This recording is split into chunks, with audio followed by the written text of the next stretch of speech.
According to statistics, only a small percentage of you who watch our videos are actually subscribed. If you're not subscribed yet and you enjoy what you see, do consider hitting the subscribe button.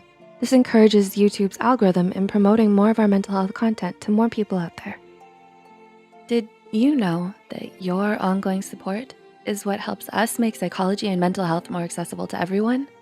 Well, it's true, and we are so grateful for all of the love that you've given us. Thank you so much. Now, let's continue.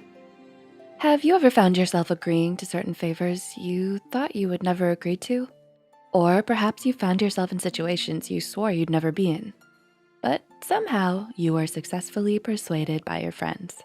Your friends may have used some psychological tricks to get you to do what they want, or they're just really persuasive and nice. But now you might be thinking, what kind of psychological tricks actually work?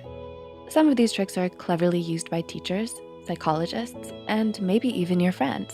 So here are 8 psychological tricks that actually work. Number 1, call them by their name. People love it when you talk about them. Well, most of the time. When you say someone's name mid-sentence in a conversation with them, it's a great way to grab their attention and redirect the conversation back to you or them. Have you ever noticed as a child when a teacher would say your name in the middle of a lecture? That's because when you hear your own name, it grabs your attention and pulls you back to the present. School teachers don't want their students to be distracted, so they say their students' names to bring them back to the discussion at hand. This same tactic goes for making someone notice you.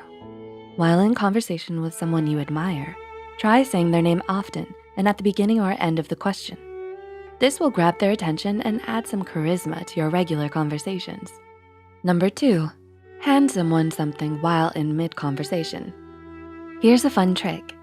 Let's say you really need help carrying something up to your room, but your pesky brother isn't interested in helping you.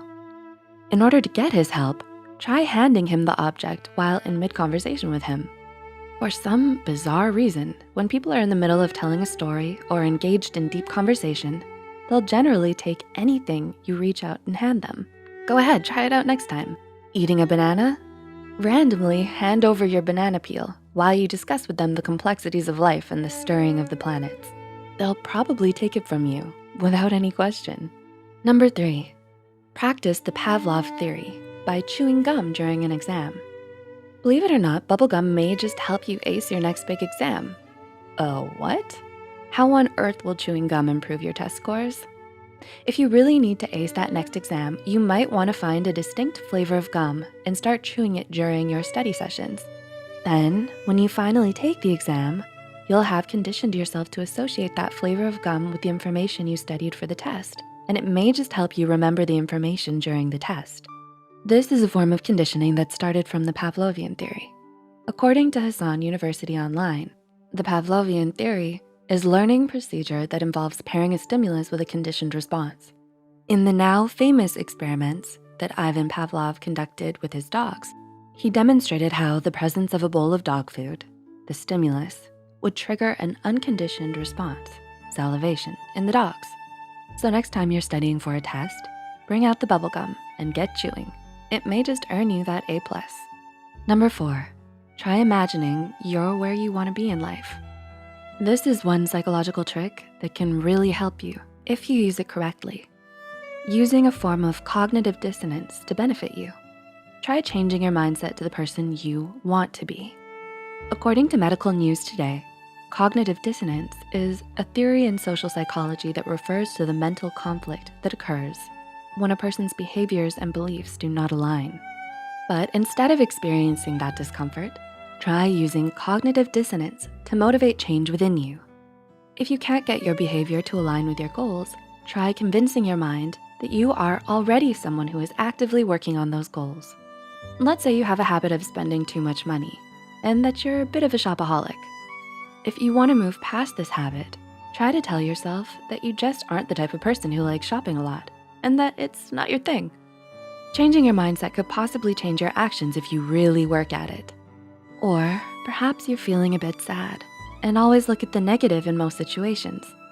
Although it is important not to suppress your emotions, try to imagine yourself as a person who always looks on the bright side, and you may be inclined to start seeing the good during your grumpy days.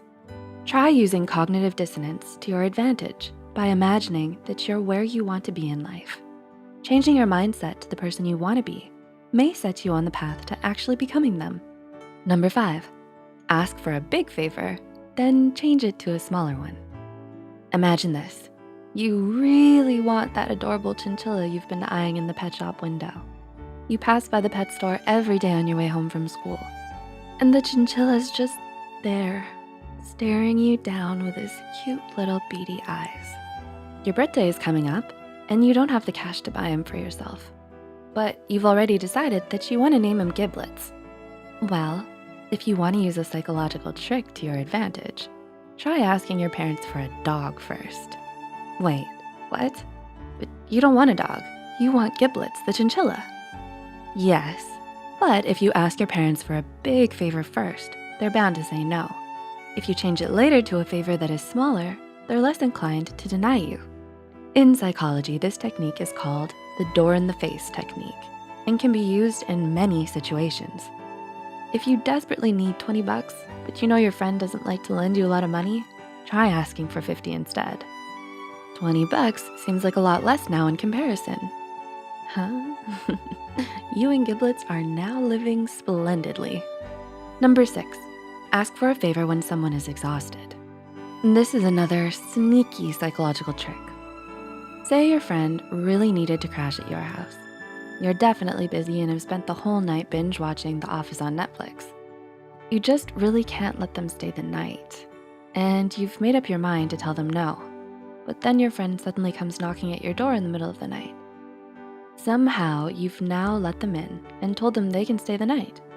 You gave in because you were exhausted and too tired to say no to their pleas. According to several studies, people are more likely to be influenced to do something they initially didn't want to do when they're tired. You were mentally exhausted as well as physically, and you really didn't want to be up that late arguing with your friend. You would have done anything to have the situation over with so you could get some rest. Number 7, mirror others to help you make friends.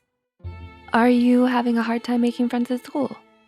Without having to change anything about who you are, try mirroring the other person's movements and gestures, and they may just be more open to getting to know you. This kind of mirroring is called the chameleon effect and has been explored in further studies. If someone thinks that you're like them, they may be more willing to be your friend. So someone could be mirroring you subconsciously to lure you in and gain your trust, or most likely, they just wanna be your friend. And number 8, nod your head if you want someone to agree with you. Have you ever needed someone to agree with a pitch you were making at work? Or perhaps you really wanted to persuade someone to agree with you on a subject you just know they would understand if they opened their mind up to it. Like, okay, they just really need to watch The Office on Netflix. If they just understood this point you're making and agreed with it, they'd likely wanna watch it. Try nodding while you're discussing a point you want someone to agree with. According to a 1980 study published in the Applied Psychology Journal, psychologists found that when others nod while listening to someone, they're more likely to agree with them. You may even find yourself subconsciously nodding to someone's intense story because they are too. So, what did you think of these psychological tricks? Remember, like what Uncle Bed said, with great power comes great responsibility. So only use these for good. And be aware that others may be using them on you too. Are you going to try any of them out? Let us know in the comments below. Please like and share this video if you found it interesting and want to share it with your friends.